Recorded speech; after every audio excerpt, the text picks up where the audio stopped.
Naibu wake Profesa Kithure Kindiki. Tuwakaribishe na makofi mazuri jamani. Nije tupe kawimbo. Karibu sana Your Excellency. White Kerry Komara. Your Excellency. Neno la Mungu linasema a good man leaves an inheritance for his children. Sinamna hiyo? Yes. Shida tumekuwa naye Kenya ni shida ya savings. And I remember when we came into office with President Uhuru under his leadership, tukasema wacha tubadilishe sheria tukue kama nchi zingine so that we save, because if you don't save, economists tell us investment is a function of savings. You cannot invest what you have not saved. Sindio? So tumebadilisha that sector as well. Today we are in a good place. We are saving more. I just want to assure the country, to assure you as citizens of our nation, that the way we are now saving, in another 10, 15 years, we will be borrowing all our money for development from our own sources here in Kenya. Hatutakuwa tunaenda China, sijui tunaenda wapi kukopa pesa. Shida tumekuwa naye ni sisi pesa yetu tunakula tunamaliza. Chinese wana save, alafu tunaenda kukopa pesa yao, tunalipishwa interest, tunakuwa sisi ndio wajinga. Yeye mnanielewa? Mumesikia Biblia inasema the borrower is a slave of the lender. Ama? So we don't want to be slaves of anybody. We had a very serious education problem.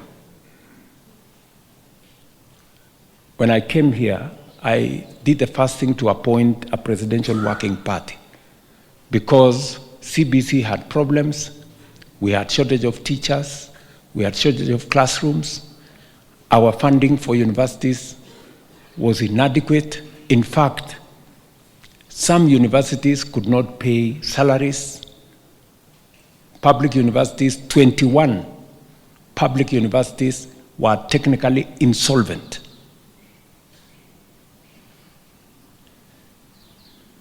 By God's grace, we have put things together. We had the presidential party give us recommendations. We looked through our manifesto. We changed course. Now, as I stand here today, we have corrected the CBC. We have aligned the curriculum. Teachers, parents, students, other stakeholders now have clarity on the competence-based education. We have hired the highest number of teachers in Kenya's history. By January this year, we've hired 100,000 teachers as of January this year. We have built 23,000 new classrooms. And we have changed the funding model for our universities. Today, ask any vice chancellor. It's beginning to change. The universities that were technically insolvent are now getting out.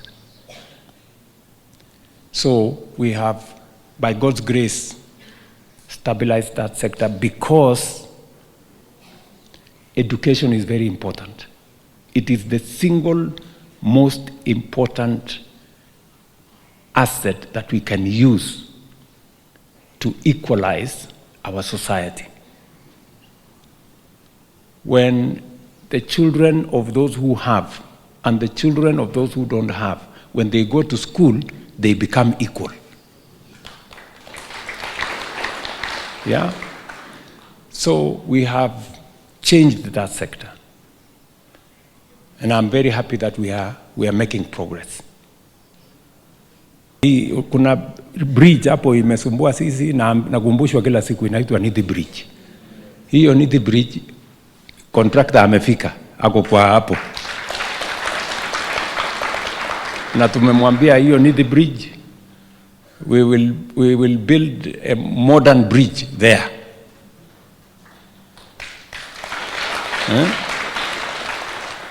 Si ulionyeshwa design? Kabisa. Yeah.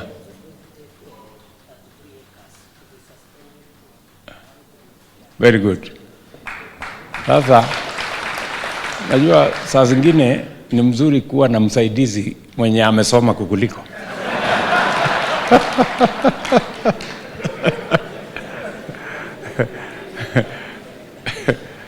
So wakati waliniletea design hii nika approve, lakini nikamwambia pelekeni kwa DP aende profesa mwenyewe asahihishe sasa.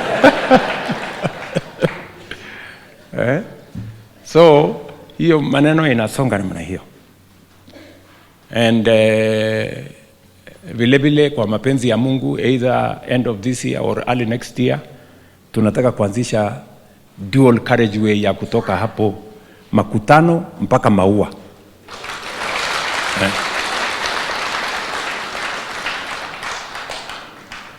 Si ndio? Ama mnatakaje?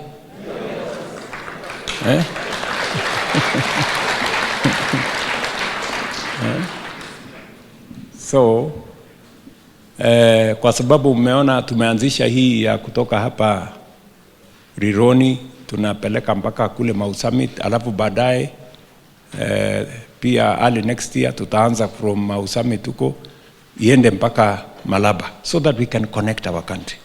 Na waomba hiyo kazi ya mission. Hiyo kazi ya mission ya kufikisha neno la Mungu kwa sehemu za taifa letu la Kenya. It is easy for people to stay in the comfort zone. Tuko na kanisa yetu hapo Lavington, iko na public address, iko na air condition, iko na maneno yote mzuri. We don't want to be comfortable around there. We want to think about those. Kwa sababu kuna watu wengine wale sacrifice ndio neno la Mungu likatufikia. We must sacrifice also for those who hawajafikiwa na neno la Mungu. Si namna hiyo? Alafu ya mwisho ni kuwaomba maombi. Muombe taifa letu la Kenya. Muombe viongozi wote wa taifa letu la Kenya. Lakini zaidi muniombe.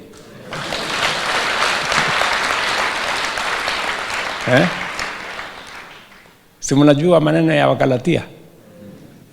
Galatia 6 mstari wa 9 na 10. Anasema mkipata nafasi muwaombe, muwatendee mema watu wote. Lakini zaidi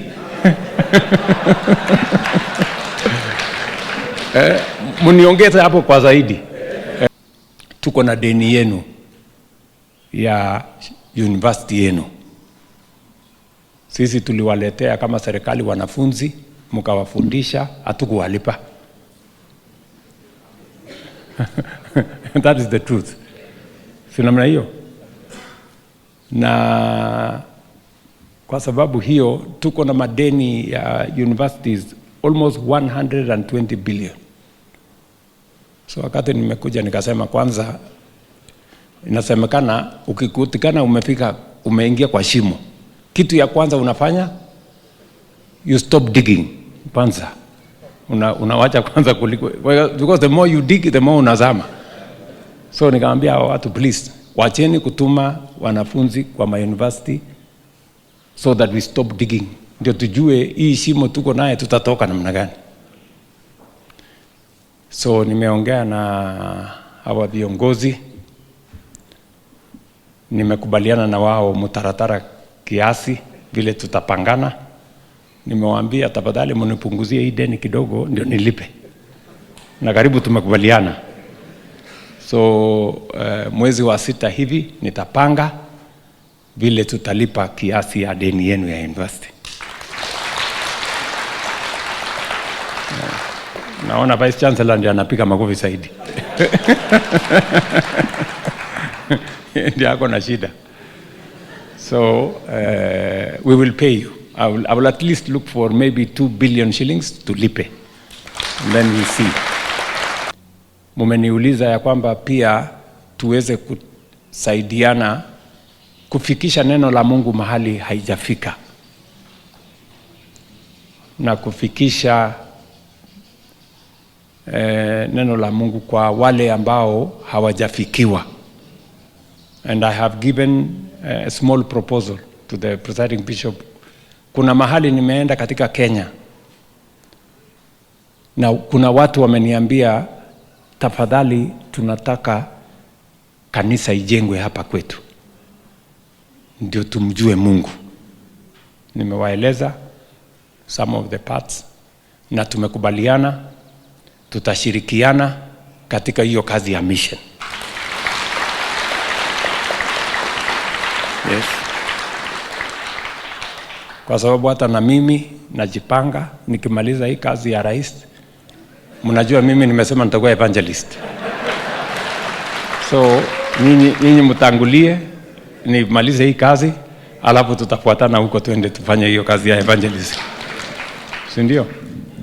So on the mission space, I have agreed to support the mission. Na wale wa missionary, wale wanaenda kufikisha neno la Mungu, mutafanya sehemu yenu, nitawaongezea milioni 20 ya kufanya hiyo kazi. Tafadhali ndio mufikishe neno la Mungu kwa masikio ya wale ambao hawajasikia. Si ndio? Let us support the mission work. It's a very important assignment. Neno la Mungu linasema watasikia aje kama wajaambiwa. Si ndio? So tunataka mtu ya kwenda kuwaambia. Si ndio? Kwa sababu wasiposikia watatulaumu. Hamkuja kutuambia. So tumezama kwa sababu yenu. You can count on my partnership, on my friendship and that of the government of Kenya.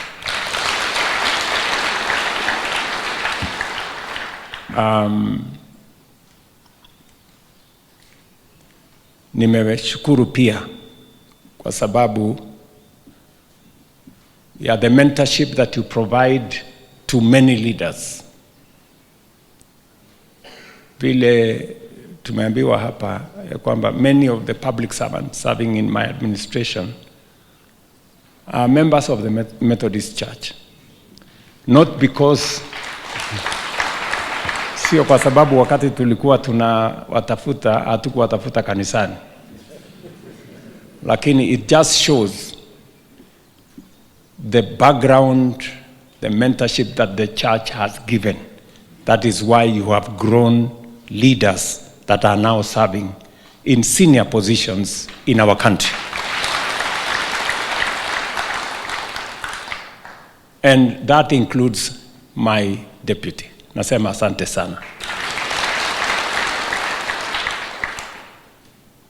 I didn't know why I had a solid deputy until today.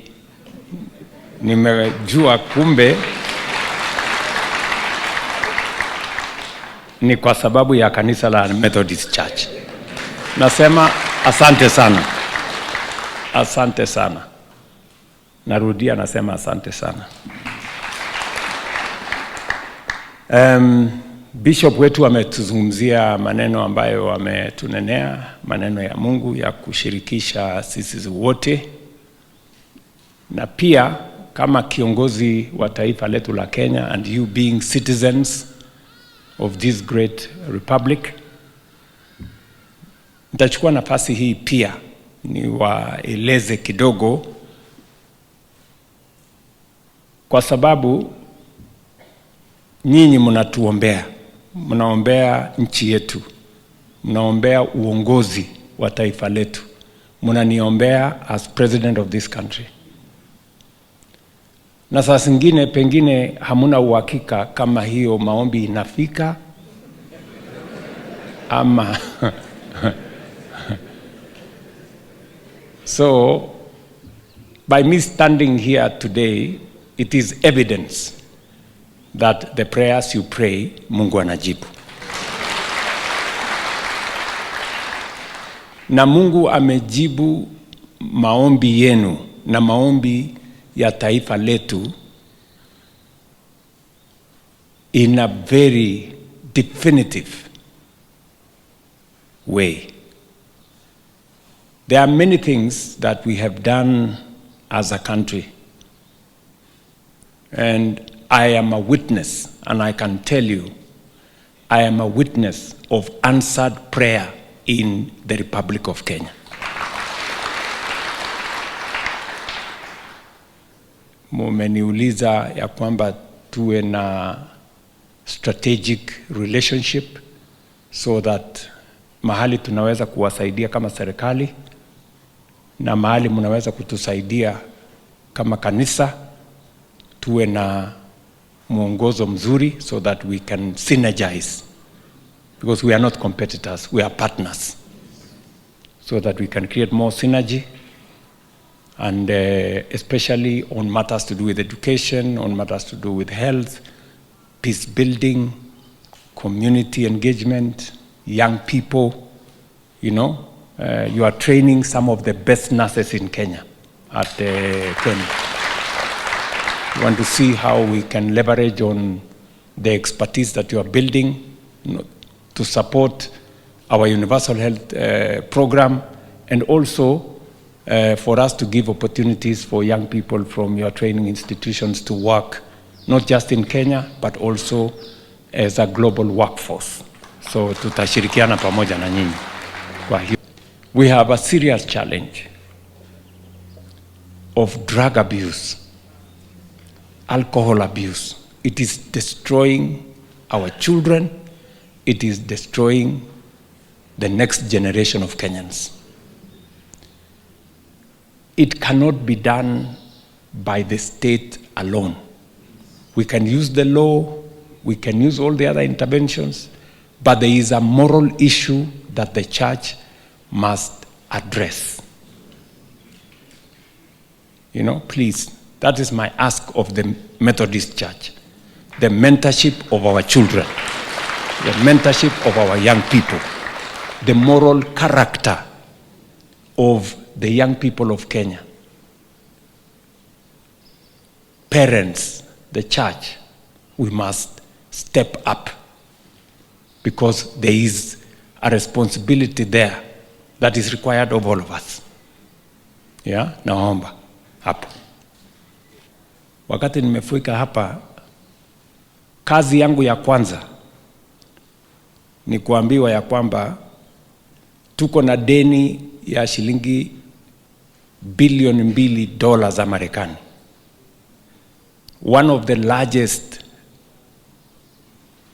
Eurobond debt. Na tulikuwa tunaelekea mahali pa kushindwa kulipa deni. Kati ya nchi 5 kwa Afrika, and I'm telling you this as a Christian, kati ya nchi 5 ambazo zilikuwa na deni kubwa, Kenya was among 5 nations ambayo ilikuwa tu inangojewa siku ya kushindwa kulipa deni.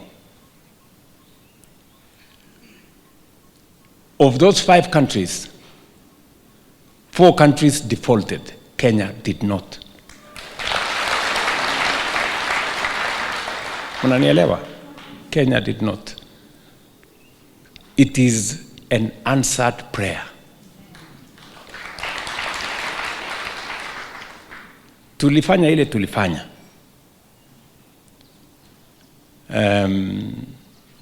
We had to make very difficult decisions. We had to cut down on our budget. We had to stop subsidies. We had to stop fuel subsidies so that we can consolidate our economy. And as a responsible leader, I had to make those difficult decisions to save our country from default.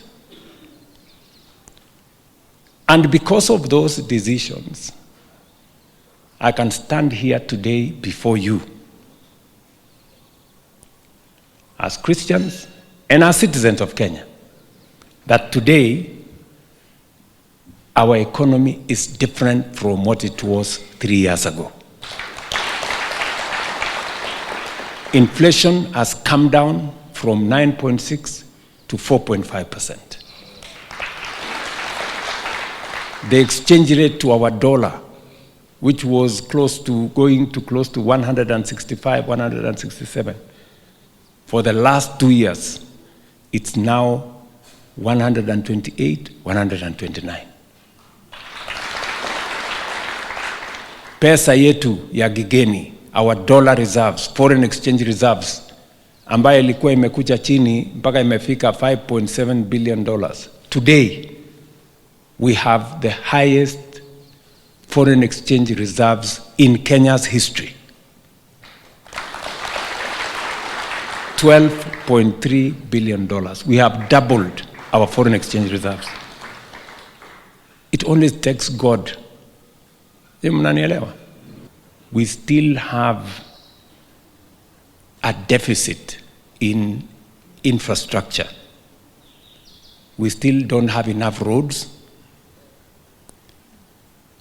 We don't have a good airport. Our railway is not complete.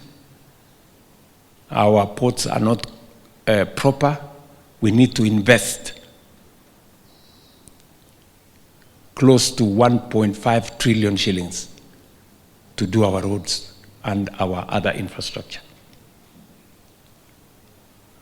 Many of you mtashangaa hii pesa itatoka wapi? Mungu atatupatia. We are going to get money to transform this nation. Leo, unajua, as I talk to you today, ile contracts tumesign ya affordable housing markets, hostels, nini hiyo yote, ni bilioni 650. 650 million. Na hatujakopa pesa ya mtu. Pesa yetu. Tumetumia tu akili. Tumetumia nini?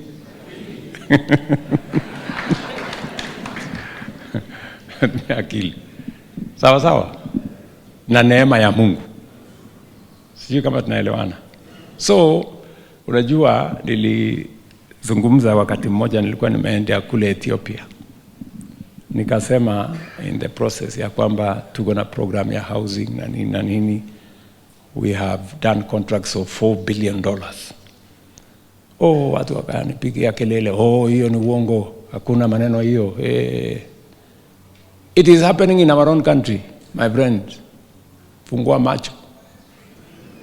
You know, because you see, there's people who are so negative. They don't believe in their country. They don't believe in themselves. They don't believe in God. They believe in nothing. Huh? So you come, you know, so really,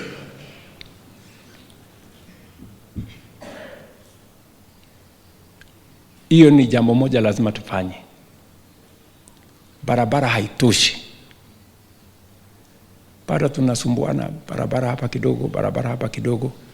Ndio nimeambia wizara, we are designing and prioritizing 28,000 new kilometers of roads to be built in the next 7 years.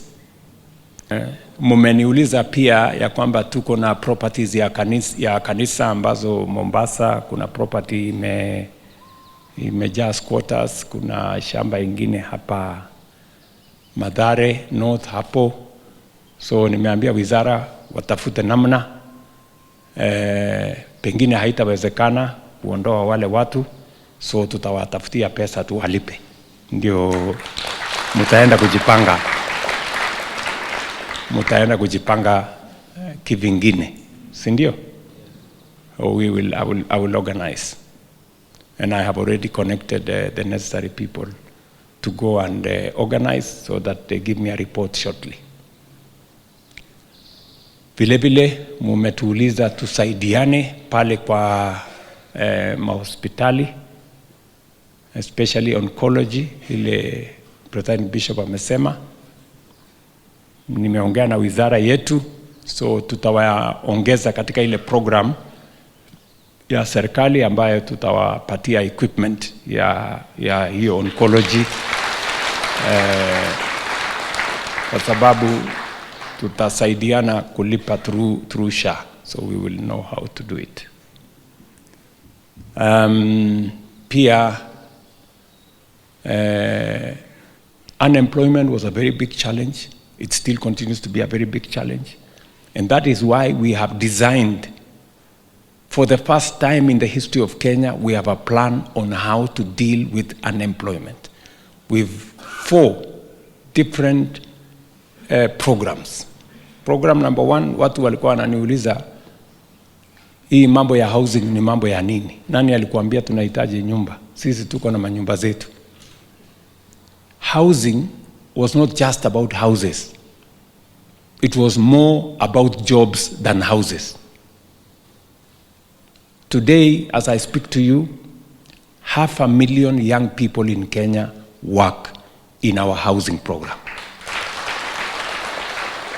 500,000 citizens who are not working, today they are working as architects, engineers, carpenters, masons, plumbers, and everybody in between. We've hired close to 10,000 professionals from universities as consultants to oversee that program. Kenya's skyline is changing. We've rolled out a whole digital jobs program. ICT hubs, business process outsourcing. We have Jitume centers. We have close to another 300,000 young people working on the digital job space. Today, we have 540,000 Kenyans who are working outside Kenya that we have connected them to jobs in the last 3 years. We have created a green channel. We've organized that space. Watu wengi wananiuliza, wewe mbona unapeleka Wakenya kwenda kufanya kazi nje? Mbona usipeleke watoto wako? Sijui namna gani. It's called, sometimes wanajaribu kuniaccuse at the brain drain. You see, these are people who are going to work outside Kenya. Contracts of 3 years, 5 years. After 3 years, they come back home. They are better exposed, and they can do better in our own country. So it's not brain drain, it is brain gain, because we are getting exposure to many of our young people. You know? I can stand here and confidently tell the nation, in the last 3 years, we have close to 1.8 million young people who were not working in 2022, they are working today. And we can give you their names and where they are working. The Methodist Church, just like a few other instituted churches, is a major partner to the state and to the government. They don't just preach the salvation of men and women. They also support the empowerment of men and women. And that's why we have a university. That is why we have many schools and colleges. So we partner with the state to promote education. The Methodist Church partners with the state in the provision of healthcare services. The Methodist Church partners with the state to encourage farmers, get knowledge and empowerment, extension services, so that they can be better farmers and more productive farmers. So, Mr. President, the challenge that we have as a country is, as many other churches, to emulate the Methodist Church in Kenya. And to go beyond the preaching of the gospel and the conversion of the souls of men and women, and empower the citizens of Kenya and the citizens of the world so that we can have strong people, strong citizens, strong families, people who are not just believers in Christ, people who are not just believers in God, but they are also workers, savers, givers, and strong characters who can build their country, patriotic people who serve their country, and not just people just quoting Bible verses, but everything else they do is destroying the country, demoralizing citizens, cursing their leaders, and doing other things that are not necessarily edifying. The church should continue partnering with the state and with the government. The church can correct and improve governance without necessarily being hostile and divisive and destructive.